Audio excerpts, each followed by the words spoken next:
The version of capitalism that we have today is specifically designed to take money out of our pockets and trickle it up to the richest people in the world. And we all know this, but most of us don't actually know how they do it. Like if you were asked, could you describe how they do it in a couple sentences or less? Well, today I'm going to show you how they do it and how every single time you buy a product from a mega corporation, that purchase is sending money up to the richest people in the world and you're never getting it back. And it's actually pretty simple. And yes, there will be a diagram. So let's say you have a cute little kitty and kitty cat gotta go poopy. So you go to the store and you buy some Tidy Cat and maybe a little Friskies, and you go home and you feed kitty and you don't think any more about it. But what you didn't know is that Tidy Cat is owned by Nestle. And Friskies is also owned by Nestle, which I just found out on accident when I used these two examples. I didn't even mean to do that. That was an accident. Like, you really can't make this shit up. So anyways, Nestle has a really good year and they make a ton of profits. What do they do with those profits? Well, you'd think that they would reinvest it into paying their employees and building their business bigger and researching new and better ways to keep your cat healthy, which they obviously aren't. Instead, what a corporation will do when they have a bunch of extra cash from all the profits that they've made for overcharging you for poison, they will do what's called a stock buyback.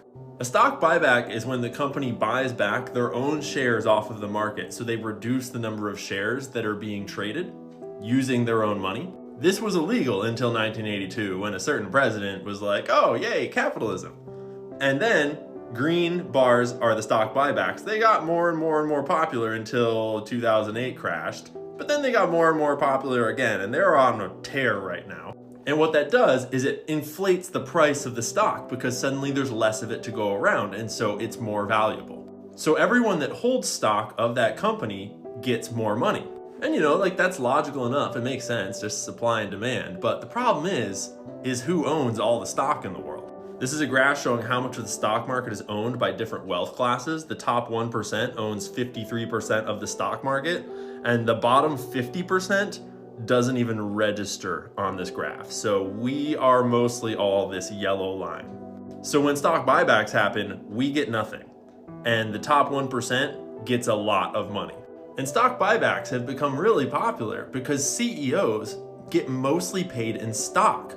And when stock buybacks were illegal, the average CEO to worker pay ratio was about 40-1, which is still really high.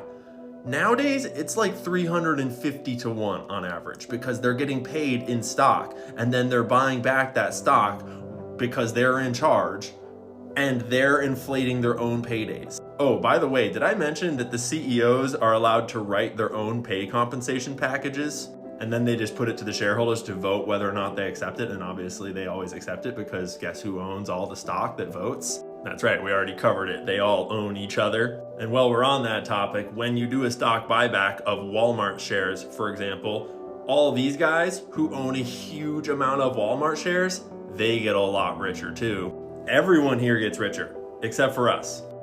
Gray for the tech industry, orange for the financial industry are two of the biggest culprits. But let's not leave out consumer discretionary, like all the things that we buy, and blue is energy. And if you thought the wealth gap between stock ownership was bad, you don't want to know about the race gap. Purple is white people. And everyone else doesn't own any stock. Like seriously, just look at this and let it sink in for 1 second. Holy shit. Regular people do business at a small business. That small business just takes all that money and pays it back to us, the employees, and it creates little local economic cycles. But when you start doing business with giant corporations, they start stacking that money up in their little coffers. And then that money gets paid out through stock buybacks and dividends to their executives and to their shareholders, which are mostly not us. All the money that goes into giant corporations and banks and giant oil companies, it gets stacked up and sent upwards to the shareholders, which are mostly top hat people and bow tie people. It's not normal people like us with sad faces. This happens every day with every single purchase at a mega corporation. It adds to this cycle of trickle up economics. And sometimes giant corporations do this when they're not even making profit. Sometimes they do this when they have huge amounts of debt, but they still buy back their stock. Now, I'm gonna try not to get banned for this last part, but it's just so egregious that you need to know about it. So I actually found a peer-reviewed article on PubMed about stock buybacks and their effects on wealth inequality and health outcomes for global populations. And they drop some wild statistics in here. And to all the TikTok censors and internet censors out there, this is a peer-reviewed journal, so you can go F yourself. If you want to call this misinformation, you can show me a peer-reviewed journal article that calls it misinformation. US listed corporations spent an estimated $9.2 trillion on stock buybacks between 2012 and 2021. And they say that share buybacks represented 55% of total shareholder returns in 2021. And now here's where it gets spicy. Pfizer, BioNTech, and Moderna received a ton of government funding recently.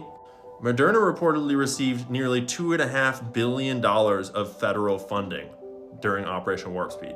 But they were all also promised guaranteed revenue from governments in the form of advanced purchase agreements, APAs.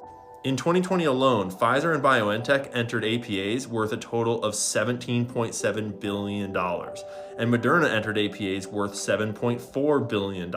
So just to clarify, all that money we just talked about is taxpayer money, our money, which is cool if it goes to saving the world and making us healthier, if. In a report published by Oxfam, it was stated that as of mid-2021, Pfizer, BioNTech, and Moderna had charged the government as much as $41 billion above estimated production costs. So they get promised government money, taxpayer money. They overcharge the government massively for their services, which they are already contracted to give. And then, by mid-2022, they had all announced generous stock buyback programs. In 2019, BioNTech had lost $216 million. They weren't even profitable. By 2021, they were making $11.7 billion, and they were sure to announce buybacks and filter a bunch of that money up to their shareholders. Even crazier, Moderna went from a $550 million loss in 2019 to a $12.2 billion surplus in 2021. They had never bought back shares before in company history. And for the first 3 quarters of 2022, the company bought back $2.9 billion worth of stock. And they authorized a total of a $6 billion buyback program. All of that money was taxpayer money that was intended to make us healthier. And that's just one example. This happens in every industry all the time because the only point of corporations is to provide shareholder value. That is literally their goal.